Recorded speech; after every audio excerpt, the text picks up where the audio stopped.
Apa nasihat antum terhadap mereka ikhwah yang masih menyekolahkan anaknya di sekolah umum atau yang masih berprofesi menjadi guru-guru sekolah, padahal sebagian mereka telah lama ngaji, bahkan ada yang menjadi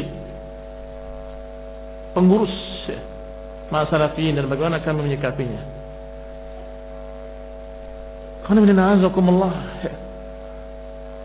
Allah Subhanahu wa ta'ala melalui lisan Rasulnya SAW sudah memperingatkan tentang masalah anak, bahwa anak itu yuladu 'alal fitrah fa abawahu yuhawwidanihi wa yumajjisanihi aw yumajjisanihi aw yunassiranihi aw yumajjisanihi atau kama qala sallallahu alaihi wa ala alihi wasallam.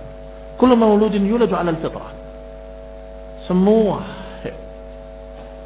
anak yang lahir dalam keadaan fitrah. Fa abawahu, bapak ibunya lah yang menjadikan dia Yahudi, Nasrani atau Majusi. Artinya bapak ibunya yang bertanggung jawab, yang menjadikan dia Yahudi atau Nasrani. Dan Allah menyatakan, ya ayyuhalladzina amanu qu anfusakum wa ahlikum nara. Jaga dirimu dan keluargamu dari api neraka. Artinya kita enggak boleh lancang dalam masalah anak-anak kita. Jangan sembarangan kita masukkan pada sekolah-sekolah yang tidak jelas ilmunya, tidak jelas gurunya, tidak jelas prinsipnya dan manhajnya.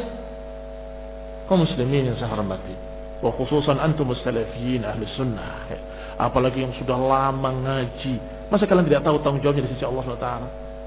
Apa jawaban anak tadi ketika dia rusak nantinya?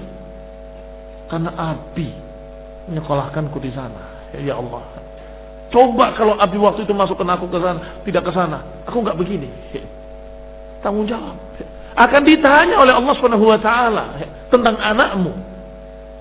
Siapa guru yang ngajarinya? Kamu serahkan pada siapa? Kamu didik dengan apa? Kamu masuk sekolah yang mana? Itu semua orang tua akan ditanya. Maka usikum wa iyaya bitaqwallah. Aku wasiatkan kepada antum semuanya untuk takut pada Allah Subhanahu wa ta'ala dan berhati-hati dalam masalah mendidik anak.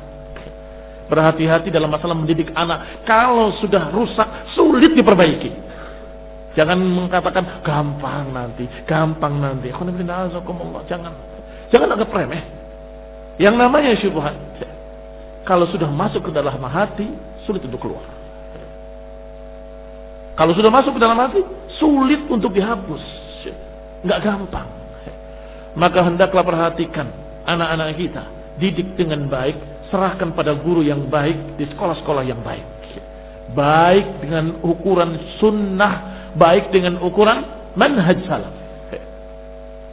Ajari dengan manhaj salaf. Berikan kepada guru yang benar-benar ahlu sunnah salafi. Masukkan ke pondok-pondok pesantren ahlu sunnah.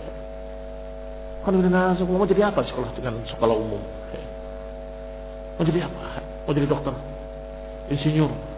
Udah banyak dokter, udah banyak insinyur, masya Allah. Lo apakah semua ahlu sunnah anak-anaknya nanti bakalnya kalau nggak jadi ustadz jadi penjual herbal? Karena itu jawaban mereka biasanya begitu. Kalau nggak ustadz penjual herbal, nggak masa nggak bisa yang lain? Karena semuanya bisa.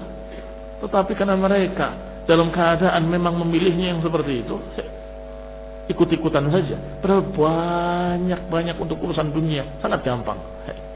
Siapa yang mengejar akhirat, Allah nggak akan sia-siakan dunianya. Siapa yang mengejar akhirat, Allah akan jamin dunianya. Percayalah. Sebagaimana riwayat yang sahih yang dinukil dalam kitab Awaiqut Talab. Man kana hammuhu, siapa yang hammuhu, kepentingannya adalah akhirat, maka Allah Subhanahu wa taala jamin dunianya.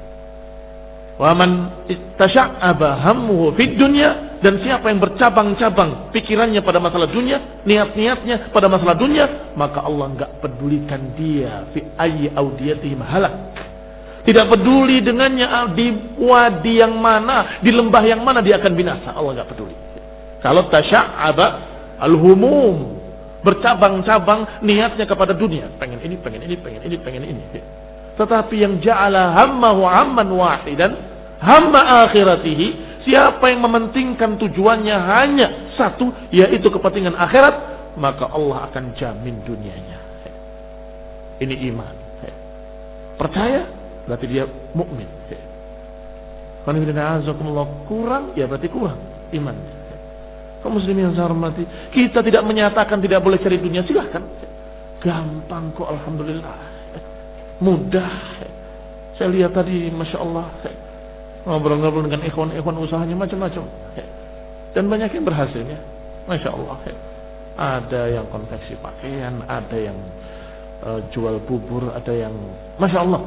Dan semuanya bisa kasih makan istrinya dan anak-anaknya, bisa menghidupi keluarganya. Dan azakumullah, kaum muslimin yang saya hormati.